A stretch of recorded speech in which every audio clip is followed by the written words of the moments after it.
Selamat datang pada media pembelajaran kimia.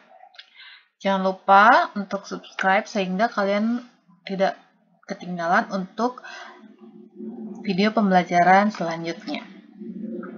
Pada video kali ini, kita akan membahas mengenai bab hasil kali kelarutan. Kita masih dalam bab hasil kali kelarutan atau KSP.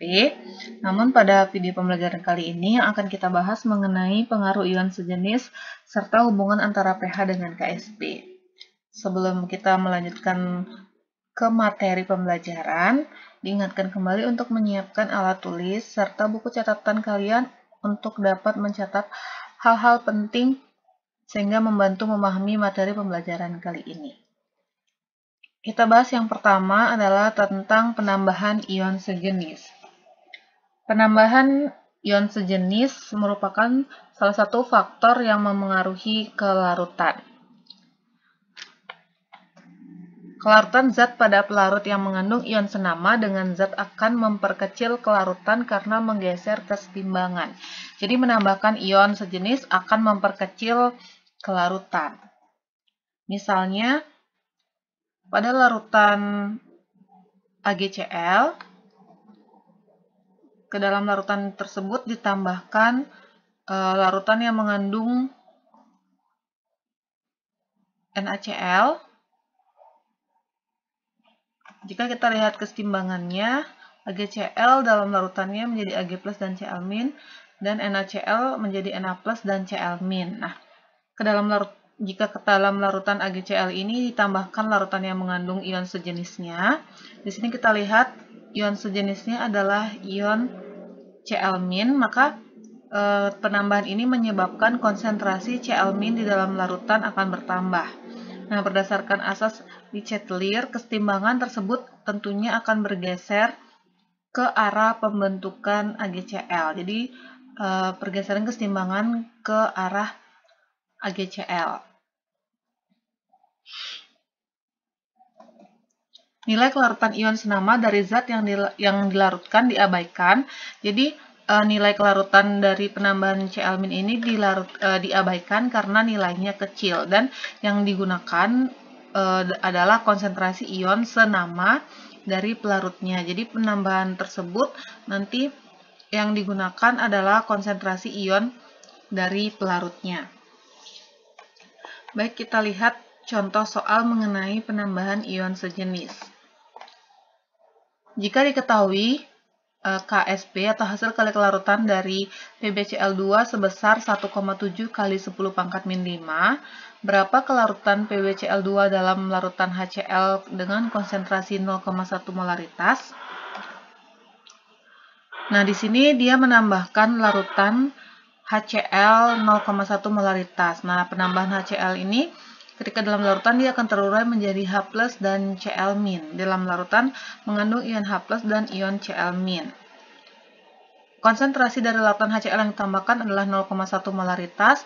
Tentu akan sama dengan konsentrasi H+ dan konsentrasi Cl-nya akan sama dengan konsentrasi larutan HCl-nya. Jadi konsentrasinya adalah 0,1 molaritas untuk ion H+ serta 0,1 molaritas untuk ion Cl-. Nah, untuk kelarutan dari PbCl2 yang dimana dalam larutan dia akan terurai menjadi Pb2+ dan 2Cl-, kelarutannya dilambangkan atau misalkan adalah sama dengan S. Di sini berarti juga sama dengan S, tetapi di sini sama dengan 2S karena koefisiennya adalah 2. Nah, kita lihat di sini penambahan HCl ke dalam larutan PbCl2 ternyata meningkatkan atau menambah ion Cl- di dalam larutan, sehingga terdapat ion senama pada larutan tersebut. Yang ditanyakan adalah KSP dari PbCl2, kelarutan dari PbCl2 dalam larutan HCl tersebut. Nah, untuk menghitung kelarutan adalah kita menentukan nilainya atau S dari yang ditanyakan, yaitu PbCl2.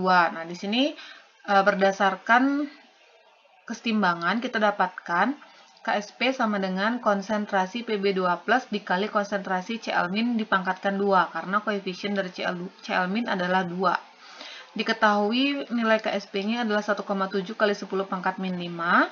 Kemudian Pb2+ adalah S, sedangkan Cl- karena di dalam larutan tersebut terdapat 2 ion Cl- yang berasal dari HCl dan PbCl2, berarti konsentrasi Cl-nya adalah 0,1 ditambah 2S kuadrat. Kemudian nilai 2S ini diabaikan karena dianggap terlalu kecil, sehingga yang digunakan dalam menghitung kelarutan untuk ion Cl-nya adalah hanya 0,1, yaitu dari konsentrasi pelarutnya saja. Jadi 2S ini diabaikan karena dianggap terlalu kecil. Sehingga kelarutannya adalah 1,7 kali 10 pangkat min 5 sama dengan S dikali 0,1 kuadrat.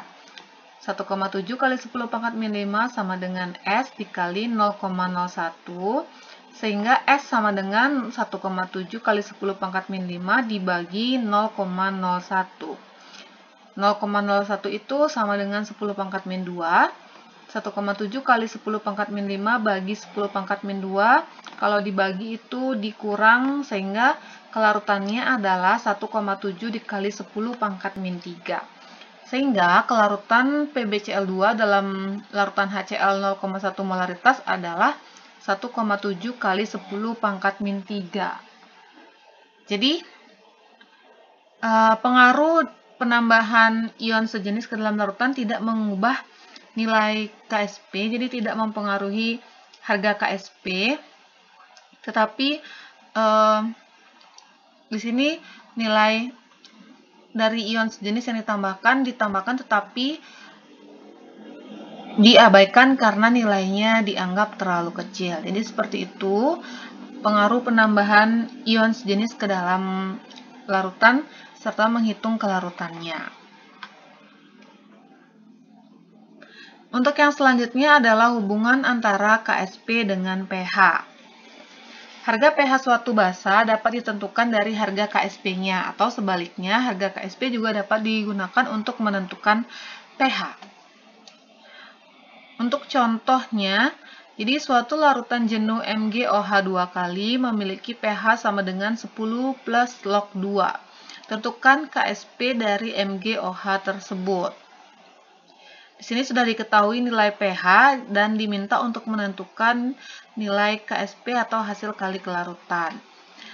Nah, berdasarkan data pH yang diketahui 10 plus log 2 berarti larutan itu bersifat basa. Di sini juga larutannya mengandung OH, jadi basa. Sehingga yang perlu kita hitung adalah konsentrasi OH-nya karena akan membantu untuk menghitung KSP. Karena menghitung KSP adalah dengan cara mengalihkan hasil kali konsentrasi dari ion-ionnya.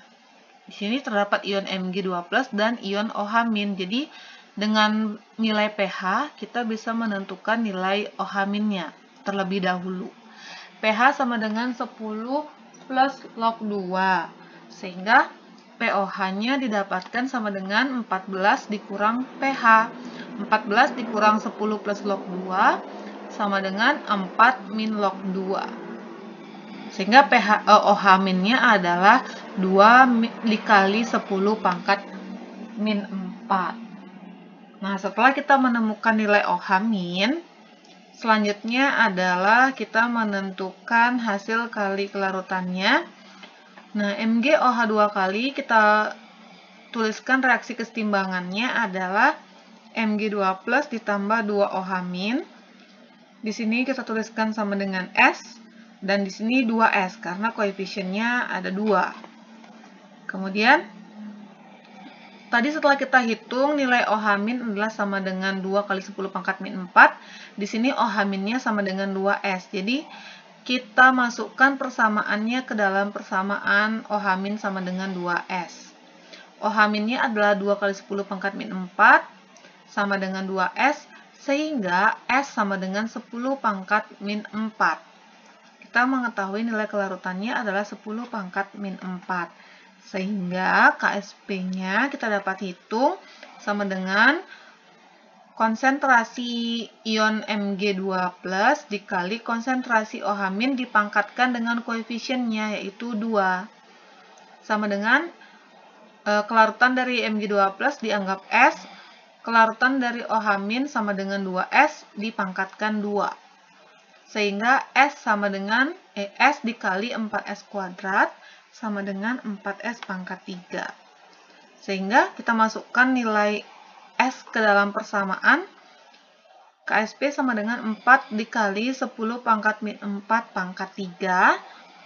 10 pangkat min 4 pangkat 3 adalah sama dengan 10 pangkat min 12, sehingga KSP-nya adalah sama dengan 4 dikali 10 pangkat min 12. Nah, jadi seperti itu menghitung KSP dari data pH yang diketahui. Nah, selanjutnya, jika diketahui nilai kelarutannya.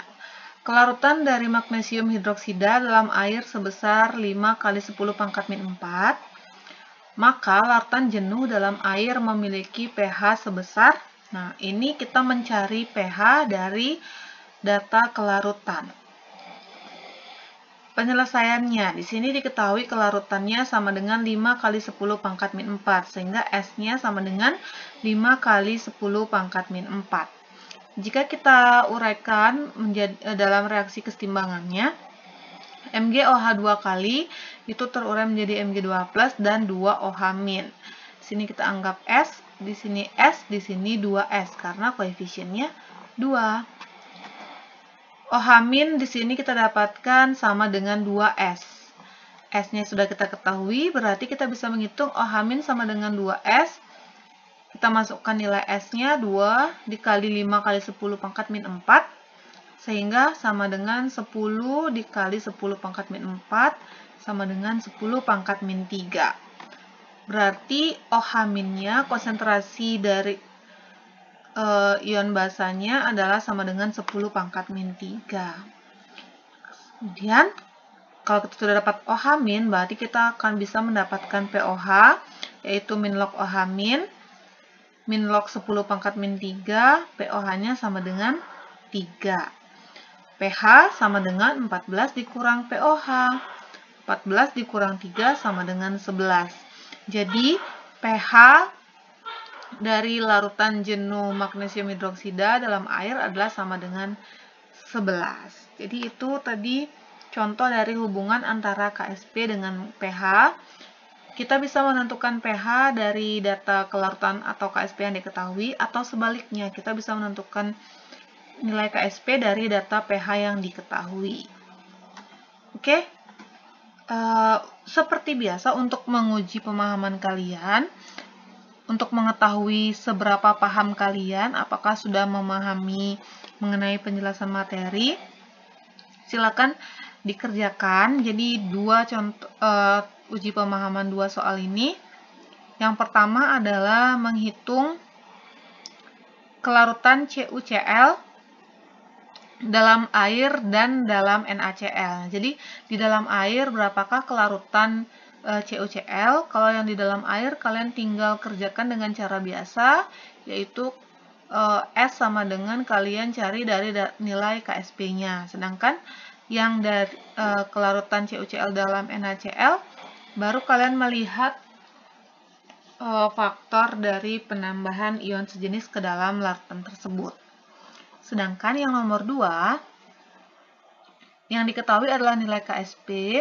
Kalian diminta untuk menentukan pH larutan saat larutan CaCl2 ditetesi dengan larutan KOH dan mulai terbentuk endapan. Kita sudah belajar tentang pembentukan endapan. Kalau pembentukan endapan itu kan kita dapatkan KSP sama dengan QC. Jadi kalian hubungkan antara KSP dengan QC terlebih dahulu. Setelah itu kalian mencari nilai OH, baru kalian bisa mencari nilai pH. Nah, jadi cukup 2 soal untuk menguji pemahaman kalian. Ini dikerjakan pada buku catatan, kemudian dikumpulkan pada Google Classroom. Jadi, sekian yang kita bahas pada pembelajaran kali ini. Jika ada hal-hal yang belum dipahami, kalian bisa diskusikan pada WhatsApp group. Sekian video pembelajaran kali ini. Kita bertemu lagi pada video-video pembelajaran selanjutnya. Thank you for watching.